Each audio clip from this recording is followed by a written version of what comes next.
안녕하십니까. 진로 진학의 나침판의 신동우입니다. 올해는 정말로 저에게는 다사다난했던 한 해였습니다. 제가 밝히진 않았지만 올해 여름경에 저는 제 어머니를 잃었습니다. 고아가 된 거죠. 저희 어머니에게 정말 감사드린다는 말씀을 드리고 싶고요.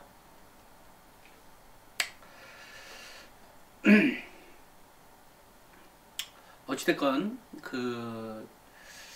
최근에 올해 제가 이제 블라인드 평가가 되면서 특목고, 그러니까 이제 과고나 자사고나 특목고의 영향이 일반고보다 더 나을 것이다 라고 하는 생각 하나 하고, 서울대의 경우에는 좀 더 다양한 학생들이 그러니까 합격할 것이다 라는 생각을 가졌었는데, 역시나 올해 이제 서울대학교 결과가 어제 이제 발표된 자료를 보니까 일반고, 자사고, 외고는 외고 특성화고는 떨어지고 결국은 이제 국제고, 과고, 영재고, 예술체육고는 올라갔죠.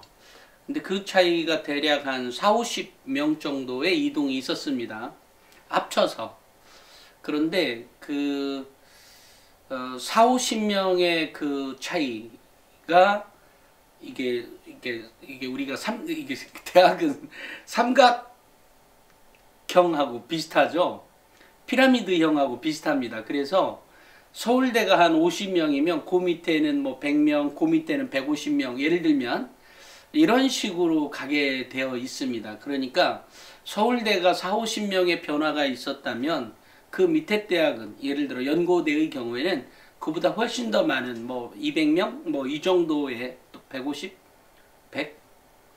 100은 더 될 것 같은데, 어쨌든 100에서 150명 정도의 과고나 영재고나 이런 학생들, 또 예술체육고나 이런 학생들, 또는 뭐 검정고시나 이런 학생들의 비율이 더 많아졌을 것이다 라고 추측을 합니다. 이거 추측이에요. 왜냐면 연대 거나 고대 거는 안 봤으니까. 다만 이제 서울대가 그랬다니까 그렇다. 그게 참 희한하게도 서울대는 매년 우리가 입시가 생긴 이래로 그랬는지는 모르겠지만 서울대가 어떤 영향을 받았느냐에 따라서 저 밑에 대학까지도 영향을 미치게 됩니다. 그러니까 어제 제가 이제 방송에서 보니까 방송에서 한 학부모님의 댓글을 보니까 지방 시골 일반고인데 서울대 일반 전형에, 그러니까 지역균형 전형이 아니라 일반 전형에 합격했다는 소리가 들리네요. 그죠? 일반 전형. 그러니까 일반 전형 하면 무진장 정말 어마무시한 아이들만 가는 걸로 알고 있잖아요. 근데 이제 지방 시골에 있는 학생이 어쨌든 합격을 했잖아요. 실제로도 매년 최근 3년간 서울대를 가지 못한 고등학교가 올해 갔다라고 하는 경우가 보통 한 90개 플러스 마이너스 10개의 대학, 10개 고등학교가 매년 이제 그렇게 발생이 되는데, 올해는 124개의 학교나 발생이 됐다 그래요. 그러니까 이제 그동안에 서울대를 가지 못했다가 이번에 들어간 학교인 거죠. 최근 3년 동안에. 자, 지금 이제 이렇게 지방 시골 학교인데도 일반 전형에 합격했다라고 하는 사실을 매우 주목하셔야 합니다. 학교 선생님들 말리셨다는데 아이가 혼자 넣었다네요. 소신껏 썼다지만 그 아이의 용기와 자신감이 부러워지는 하루입니다. 아마 대표님과 같이 말씀해 주셨던 분이 옆에 계시지 않았을까 싶네요. 오늘도 감사합니다. 이렇게 했는데 물론 뭐 그럴 수도 있고요. 또 제 방송을 봤을 수도 있겠죠. 하지만 중요한 건 이겁니다. 제가 최근 몇 년간, 특히 이제 올해 같은 경우를 이렇게 가만히 보면, 되짚어 보면, 올해는 특히 더 성실성에 주안점을 두지 않았나, 입시가. 그러니까 그러니까 코로나 이후에 이제 결국 가장 중요한 요건이죠. 성실성.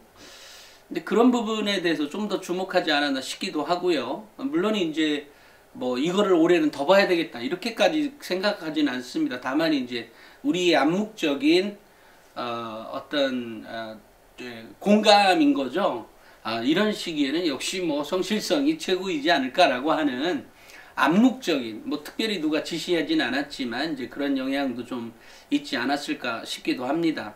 그러니까 이런 영향은 뭐 내년에도 이어지겠다. 성실성이라고 하는 부분은 뭐 그렇다는 얘기이고요. 그러니까 이제 예전에는 예를 들어 뭐 그 미인정 지각이나 미인정 결석이 조금 더 수용 가능한 정도였다면 올해는 조금 더 아이 그래도 이건 아니야 뭐 이렇게 했을 수도 있다는 겁니다.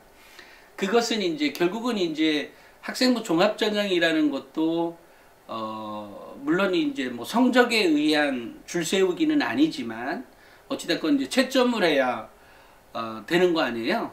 이제 그런 의미에서의 얘기인 겁니다. 그럴 때 우리는 이제 정성적 평가라고 하는 방법이라 그랬고, 그 정성적 평가 방법이라고 하는 것은 결국은 이제 우리가 우리의 의식 세계를 지배하고 있는 뭔가를 얘기하는 겁니다. 어찌됐건 올해는 이제 과고나 영재고나 특목 체육 예술고등학교 이런 쪽에서 더 많은 합격자가 나왔다는 것은 사실은 예측이 충분히 가능했습니다. 이유는 블라인드 평가이기 때문입니다. 그러면 자사고나 외고의 경우에 떨어진 이유는 특히 올해의 서류, 작년 서류에도 살짝씩 그런 게 느꼈지만 올해의 서류를 보다 보니까 자사고나 특목고 학생들의 서류를 보다 보니까 일반고하고 거의 비슷하더라. 일반고보다 조금 더 많이 기록해 주는 건 있는데 내용이 별반 없어요. 그러니까 이것은 학생들의 수준이 떨어졌거나 아니면 학교의 교육과정에 어떤 문제가 있는 거죠. 그러니까 교육과정에 아씨 우리는 그냥 정치가 하는 걸로 해 라고 했을지도 모르죠. 그러니까 그런 영향도 없지 않아 있을 거라고 생각을 합니다. 어떻게 됐든지 간에 3년 전에 봤던 특목고의 서류와 그러니까 외고나 그 자사고의 서류와 지금의 서류는 정말로 많이 달라져 있더라. 그러니까 이게 매년 조금씩 바뀐 게 이만큼 많이 달라졌다는 얘기입니다. 올해 확 달라졌다는 건 아니고요. 그러니까 즉 무슨 얘기냐면 예전에는 뭐 특목 자사고에 좀 괜찮은 자사고에 3, 4등급 애들 거 보면 웬만한 아이들 정말로 빵빵하게 써 있었는데 요즘은 완전 뭐 구립니다. 정말로 볼 일이 없어요. 말이요 막걸리요라고 하는 것도 있었어요. 그래서 제가 이거 야 지난번에도 누가 야 이걸로 붙는다고? 이거 떨어져 안 돼. 뭐 이렇게 얘기한 적도 있습니다. 그만큼 일반고에서도 많이 노력들을 하고 있는 거죠. 또 하나는 아까 이 아이처럼 서울대 합격을 한 일반 전형에 넣었다라고 하는 경우에 이렇게 보셔야 됩니다. 예를 들면 이제 학교에서는 학생들의 수준을 얘가 직윤을 추천을 못 받았기 때문에 일반 전형도 넣었을 것이고 또 나름대로 나는 적어도 나름대로 똘똘하게 뭔가 해왔고 활동도 그만큼 해왔고 이랬는데 왜 나를 이렇게 서울대 원서도 못 쓰게 하느냐라고 하는 측면에서 보면 이런 생각이 들어요. 학교에서는 이미 정해놓죠 학생들을. 그러니까 너는 서울대 가고 넌 연대 고대. 사실 그런데 이제 올해 블라인드 평가에서 매우 중요한 변화가 하나 있었죠. 그게 뭐냐면 일반적으로 같은 과에 원서를 넣었을 때 그러니까 예를 들어 서울대 경영학과에 학생이 2명이 원서를 넣었어요. 뭐 지역균형을 넣었던 또는 일반 전형의 원서를 넣었던 같은 학교의 학생이 두 명이 왔다라고 하면 예전에 제가 우리 에듀진 기사에서도 또는 나침반 기사에서도 밝혔듯이 요런 학생, 그러니까 한 학교에서 두 명이 한 학과를 지원했을 경우에는 같이 본다, 서류를. 그래서 이 아이의 어떤 장단점이나 뭐 어쨌든 이런 것들을 이렇게 보고 평가를 먼저 하게 된다라고 하는 내용으로 기사를 쓴 적이 있습니다. 실제로 요번에 이제 고1 학부모가 그 1, 2, 3등급을 위한 대입 필수 노하우나 또 중위권을 위한 대입 역전 노하우의 경우에도 이제 그 내용이 실어져 있지만 1단계에서 어떻게 서류를 보고 2단계 어떻게 서류를 보고 이렇게 있었죠. 그런데 이제 올해의 경우에는 학교가 완전히 가려져 있지 않습니까? 이제 그렇게 되니까 같은 아이를 볼 수는 없는 거죠. 그러니 또 하나는 2015 개정교육과정이라고 하는 건 학생마다 이제 그 틀이 배우는 교과가 다 다를 수 있는 거죠. 같이 경영학과를 간다 해도 똑같은 애가 오지 않을 거란 말이에요. 선택한 경우가 똑같을 수는 있겠죠. 거의 비슷할 수 있지만 완전히 똑같은 애도 있긴 하겠다. 어찌됐건 이제 그런 관점에서 보면 결국은 학생들을 이제 그렇게 평가하다 보니까 학생들의 역량을 조금 더 구체적이고 보다 전문적이고 이 학생의 역량이 뚜렷하게 나타난 학교생활 기록부를 더 많이 보게 되는 거죠. 이게 뚜렷하게 나타난다는 의미는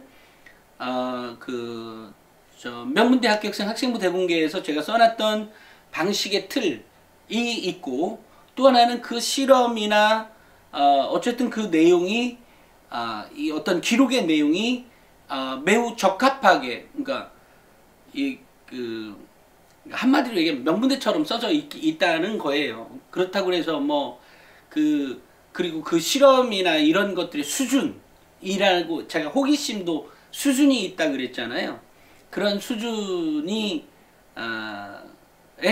대한 차이가 있었다. 그러면 좀 전에 서울대학교 일반전형에, 그러니까 그 학교에 뭐 지역균형으로 합격했는지 안 했는지 모르지만 적어도 일반전형으로 헌서를 넣은 이 학생의 경우에는 아마도 그 학생의 학교생활 기록부에는 학생의 태도나 자세나 그러니까 선생님들이 나름대로 똘똘하게 적어준다고 해서 상위권 1, 2, 3, 4, 5, 6, 7, 8 이 아이에게는 아이에게는 막 뭔가 잔뜩 적어줬고 이 아이에게는 살짝, 그러니까 뭐 전교 10등 이렇게 되니까 예를 들면 1등급이 벗어난 2.1등급이나 뭐 예를 들면 뭐 2등급 또는 1등급 저 밑에니까 서울대학교 우리는 매번 한두 명, 두세 명뿐이 안 넣는데 저 밑에 9등이나 이런 아이가 원서 넣는다고 하니까 퍽퍽할 거 아니겠어요?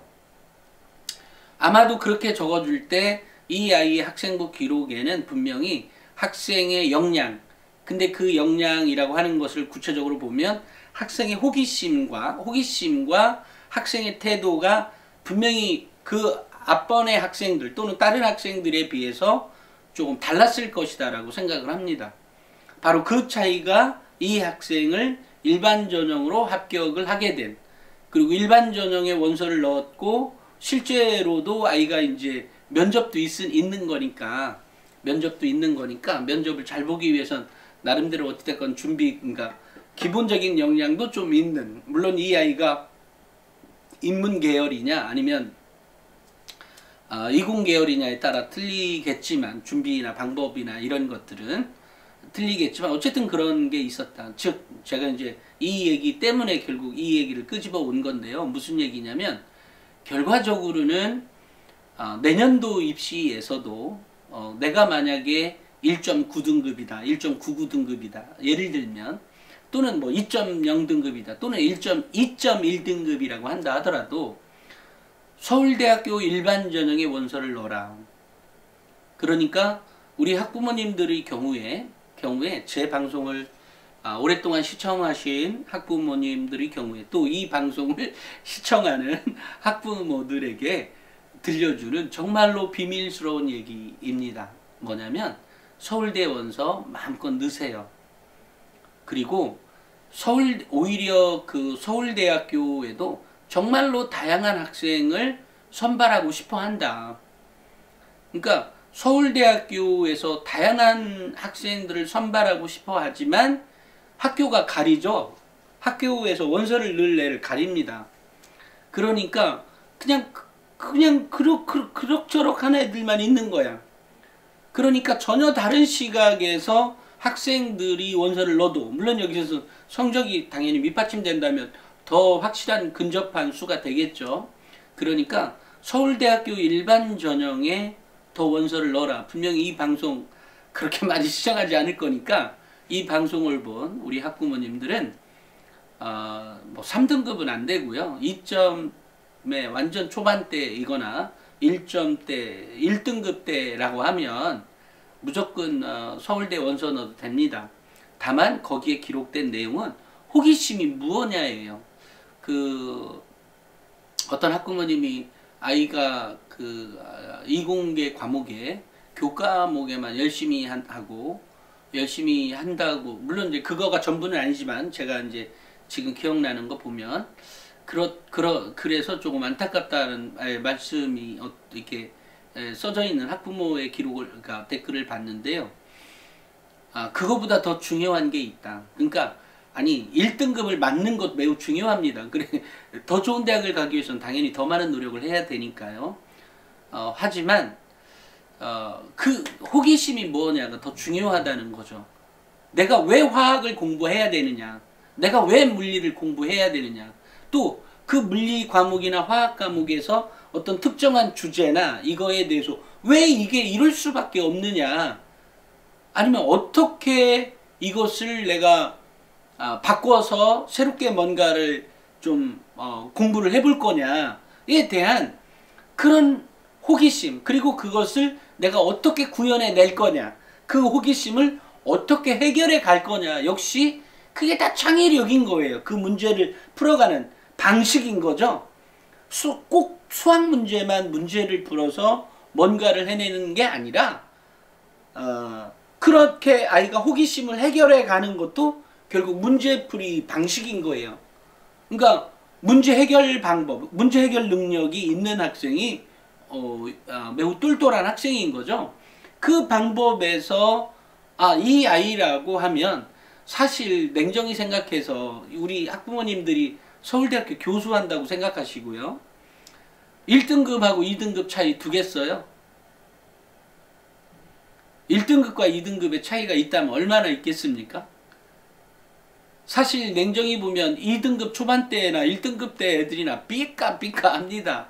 애들 보면 그래요. 물론 3등급 대하고 또 차이가 있긴 하더라고요. 근데 1등급, 2등급 차이는 삐까삐까 합니다. 그것도 1등급 대와 2등급 초반대는 뭐 거의 거기서 거기에요. 그러니까 그런데도 불구하고 고등학교는 여전히 1등급 대 학생이 아니면 원서를 못 넣는다든지, 1등급 초반대가 아니면 원서를 못 넣게 한다든지, 뭐 이렇게 나름대로 순위를 정하죠. 매우 권위적인 방식입니다. 그런 권위 그냥 빼세요. 그런 권위 필요 없습니다. 학생부 종합전형은 그 아이의 학교생활 기록부에 기록되어 있는 학생의 뭐 다른 거 다 필요 없고, 다른 거 다 필요 없는 건 거짓말이고요. 그래, 다른 거 다 필요 없고 그냥 학생의 태도나 인성이나 공부 방법만 가득 기록해 있다고 하고, 호기심이 영 없으면 안 됩니다. 호기심 딸랑 하나만이라도 기록돼 있다면 그 아이는 매우 학생부 종합전형에서 선발이 가능한 학생입니다. 그렇기 때문에 학생의 태도나 자세 이런 것들은 매우 중요하다고 얘기했잖아요. 엉덩이 무게, 이번에도 제가 강의하면서 이런 말을 했어요. 선생님, 이 아이를 서울대에 꼭 보내고 싶다. 아니면 정말로 공부 더 잘하는 대학들, 서울대, 연고대, 뭐 한양대, 서강대, 성균관대, 중앙대 이런 데를 보내고 싶다. 이러면 얘가 엉덩이가 한 정말 보통의 아이들이 한 80kg라고 한다면 이 아이는 200kg가 나갑니다. 엉덩이 무게가. 이렇게 써주세요. 엉덩이 무게가 그만큼 중요합니다. 근데 얘가 마침 그런 거 하는데 뭐 행정학과, 행정고시를 본다고 뭔가 써있거나 이러면 걔는 무조건 뽑죠. 아니 행정고시 본대잖아. 제일 중요한 게 뭐예요? 머리예요? 아니죠. 엉덩이죠. 이런 거예요. 그게 전공 적합성인 거야. 별것도 없어요. 학생부 종합전형은 정말로 쉬운 전형입니다. 근데 그런 얘기들을 입학사정관이 다 얘기해 줬어요. 우리 사람들에게, 교사들에게. 그런데 교사들, 학교의 경우에는 여전히 예전의 방식처럼 얘는 서울대, 1등이니까 서울대. 아니 10등도 서울대 갈 수 있다니까요. 이렇게 바뀐 세상이 됐다는 거죠. 마찬가지로 중앙대 가는데 전교 20등이 30등이 갔다. 그래 알았다고. 전교 100등도 갈 수 있는 게 학생부 종합전형이라는 거죠.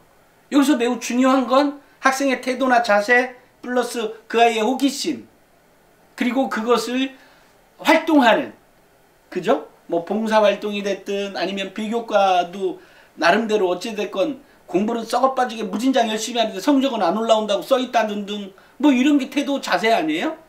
이런 것들이 있을 때 합격한다라는 겁니다. 아 이거 열강을 하려고 했네요. 열강까지는 아니지만 어찌됐건 학생부 종합전형은 생각보다 정말로 쉽습니다. 쉬운데 이제 당사자가 되니까 어려운 것 같아요. 당사자가 되니까. 그래서 이 뭐 내일 그거는 뭐 내일 또다시 하는 걸로 하고요. 정말 우리 학부모님들 또 우리 학생들이 학생부 종합전형에 대한 인식들을 조금 편안한 마음에서 시작했으면 좋겠다라는 생각을 합니다. 참 오늘이 12월 29일입니다. 이제 시간이 올해가 이틀 3일 남았네요. 3일 동안 어쨌든 최선을 다하는 생활이 되었으면 좋겠습니다. 오늘은 여기까지 하겠습니다. 감사합니다.